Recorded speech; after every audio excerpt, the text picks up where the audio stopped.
आशा की किरण।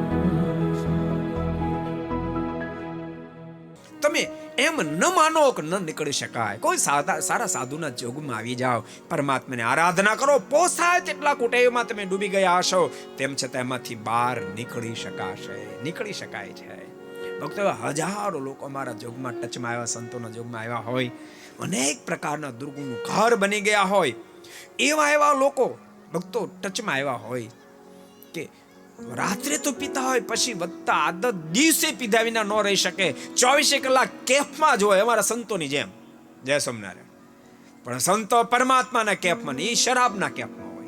એવા લોકો પણ સંતોના જોગમાં આવ્યા છે ને, ત્યારે અનગળ પાણી ન પીવે એવા દિવ્ય જીવન જીવતા હજારો લોકો થયા છે. માટે કહું છું, દિવ્ય જીવન જીવજો. को पसंद आया हो तो लाइक करें और शेयर करना मत भूलिए. सब्सक्राइब करें सरदार कथा चैनल को और बेल आइकॉन पर क्लिक करना मत भूलिए लेटेस्ट वीडियो सबसे पहले पाने के लिए.